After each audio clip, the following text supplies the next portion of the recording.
అమ్మ మేషరాశి గురించి చాలా చక్కగా వివరించారు. అలాగే వృషభ రాశికి ఎలా ఉండబోతుంది ఈ సంవత్సరం, వాళ్ళు చేసుకోవాల్సిన పరిహారాలు ఏంటి తెలియజేయండి అమ్మా. తప్పకుండా. ఈ సంవత్సరం వృషభ రాశి వాళ్ళ విషయం తీసుకున్నట్లయితే వృషభ రాశి వారికి ఆదాయం 11, వ్యయం 5, రాజపూజ్యం 1, అవమానం 3. అలాగే ఈ సంవత్సరం వీళ్ళకి వృషభ రాశి వాళ్ళకి ఈ యొక్క గురుబలం వల్ల వీళ్ళకి ఎలా ఉంటుందంటే, ఈ గురుడు మొదటి హాఫ్లో తీసుకున్నట్లయితే గురుడి వల్ల వీళ్ళకి ఏంటంటే ప్రతి విషయంలో కూడా కొన్నిసార్లు గౌరవం ఉంటుంది, శ్రమ తగిన ఫలితం దక్కుతుంది, అది కూడా లేటుగా రావడానికి అవకాశాలు లాంటివి ఒకటి ఉంది. ఇక రెండోది ఏంటంటే కొన్నిసార్లు మీ ఆలోచనలు మీకే ఒకానొకప్పుడు అలా ఆలోచించకుండా ఉంటే బాగుండే అనే భావన లాంటివి రావడం కొన్ని సందర్భాల్లో అలాంటి దానికి ఆస్కారం. సాంఘిక సంబంధాలు చాలా చక్కగా ఉన్నాయి, నూతన పరిచయాలు ఏర్పడతాయి. ఆ స్నేహ సంబంధాలని ఆ పరిచయాలని కేవలం మీ కొరకు మీరు వాడుకోకుండా దాన్ని మీ యొక్క శ్రేయాభిలాషుల కొరకు కూడా ఉపయోగించుకున్నట్లయితే అది చాలా చక్కగా డెవలప్ అవుతూ ముందుకెళ్ళడానికి ఆస్కారం అనేది ఒకటి కనబడుతుంది. అలాగే తండ్రి యొక్క ఆరోగ్య విషయంలో, ఉన్నత విద్యా విషయంలో కొంత తగిన జాగ్రత్తలు తీసుకుంటూ ముందుకు వెళ్ళవలసిన అవసరం అయితే ఒకటి కనబడుతుంది. తర్వాత మీకు ఇంచుమించు మే తర్వాత నుంచి స్టార్ట్ అయ్యే సమయంలో కనుక తీసుకున్నట్లయితే ఇక్కడ మాటలు ఆలోచించి మాట్లాడవలసిన విషయం, గౌరవం తగ్గకుండా జాగ్రత్తలు అయితే మొట్టమొదటి తీసుకోవాలి. ఇతరులకు గౌరవం ఇచ్చి గౌరవం పెంచుకునే విధంగా ఒకటి ఆలోచించడం ఒకటి.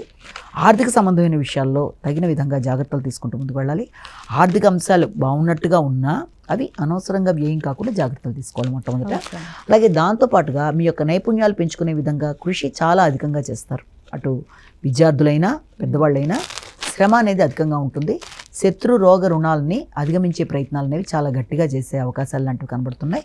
అదేవిధంగా ఆరోగ్య సంబంధమైన విషయాల్లో కొంత జాగ్రత్తలు తీసుకుంటూ ముందుకు వెళ్ళాలి. అంటే ఖర్చులు, ఆకస్మికమైన ఖర్చులు, అనవసరమైన ఖర్చులకు ఆస్కారం ఒకటి. రెండోది ఆరోగ్య సంబంధమైన ఖర్చులకు కూడా అవకాశాలు లాంటివి కనబడుతున్నాయి. అలాగే వృత్తిపరమైన విషయంలో బాధ్యతలు అనేవి అధికంగా ఉండడం, శ్రమ అధికంగా ఉండడం, అది ఒకటి వీళ్ళకి ప్రధానంగా తీసుకునేది. రెండోది ఏంటంటే ఎప్పుడైతే ఆర్థిక సంబంధమైన ప్రయోజనాల కొరకు వీరు ప్రయత్నాలు చేస్తూ ఉంటారో ఆ సందర్భంలో కొంత ఘర్షణకు లోనయ్యే అవకాశాలు లాంటివి ఉన్నాయి. ఆర్థిక ప్రయోజనాల విషయంలో ఆ రకమైన ఇబ్బంది ఒకటి. అలాగే దాంతోపాటుగా ఈ యొక్క శని భగవానుడి యొక్క ప్రభావం తీసుకున్నట్లయితే వీళ్ళకి రావాల్సిన ఆదాయాలు కానీ రావాల్సిన లాభాలు కానీ అన్నీ అనుకూలంగా వస్తాయి, కానీ అవి చాలా డిలే అవుతుంటే వెంటనే కాకుండా కొంత లేట్ అయ్యే అవకాశాలు లాంటివి ఉన్నాయి. అంటే వాయిదా పడుతున్నా మొత్తానికైతే లాభాన్ని అందుకోవడానికి ఆస్కారం అయితే ఖచ్చితంగా ఉంది.